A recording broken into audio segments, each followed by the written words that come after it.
All right, today we're going to dive into one of the most wild, contentious stories in modern science.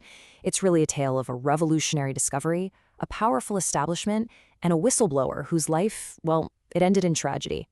And this quote, wow, it just hits you, right? It really sets the stage.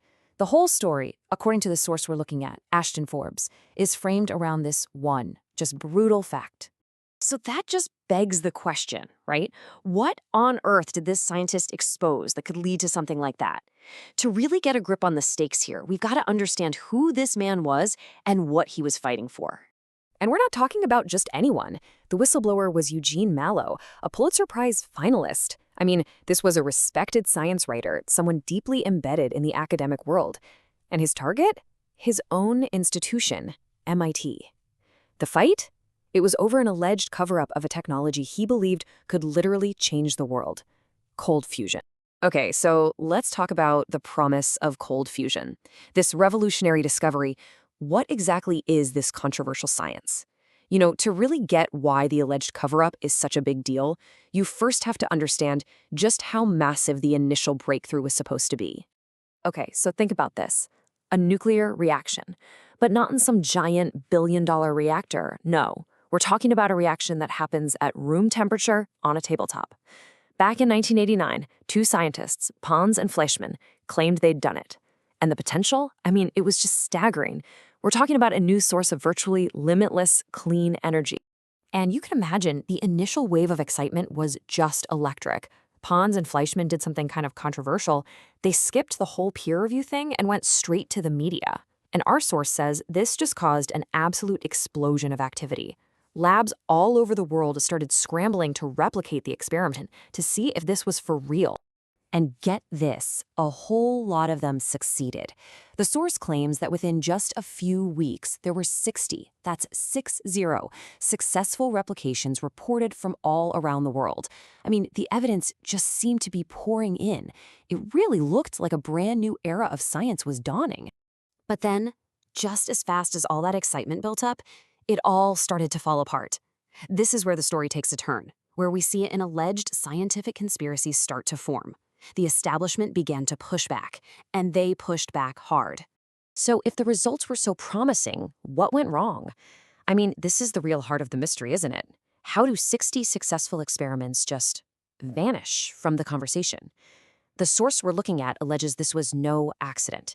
It was, they claim, a coordinated campaign. So here's what this supposed debunking campaign looked like.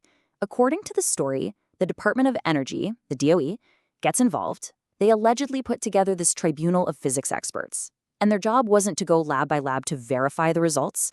Oh no, it was to debunk them. The alleged game plan was to come up with plausible alternative explanations and then, get this, pressure the researchers to actually retract their papers. And this is right where Eugene Mallove comes back into the picture. See, he was working at MIT when they were running their own version of the experiment, and he says he saw something that just didn't sit right with him: evidence of data manipulation. In his own words, it looked like monkey business to me. He saw the raw data, and he says it showed excess heat, a positive result. But that is not what ended up in the final paper. So let's be really clear about this core allegation against MIT's data. On one hand, you have the raw data, which Mallove swore showed a clear positive result: excess heat. But then you have the published data, the official paper, which presented a negative result.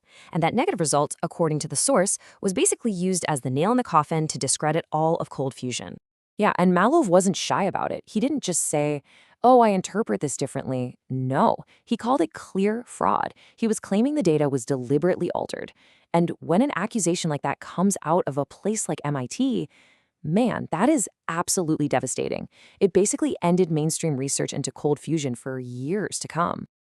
Okay, so that brings us to the big question of motive, right? Why? Why would anyone, especially the scientific establishment, want to suppress a potential breakthrough like this?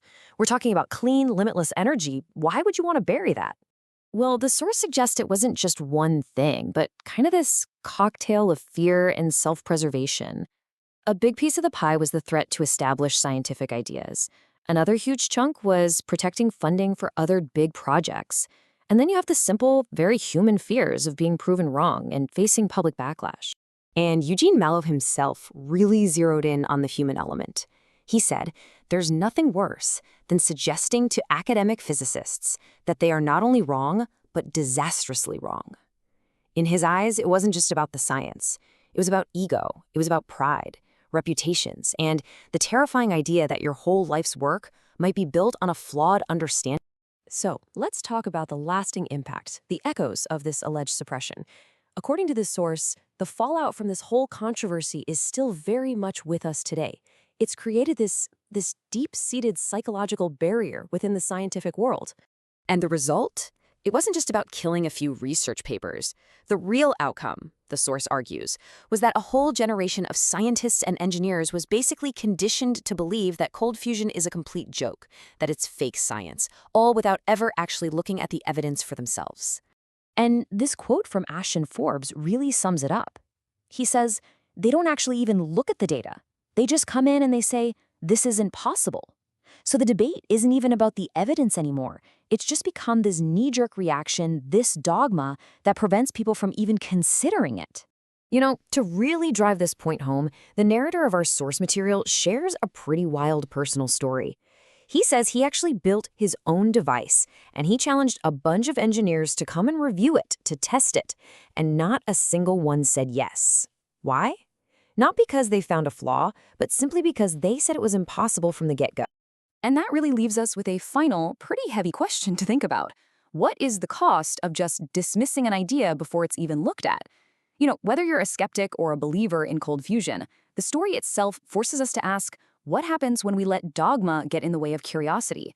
What's the price we pay when the fear of being wrong stops us from even looking for what might be right?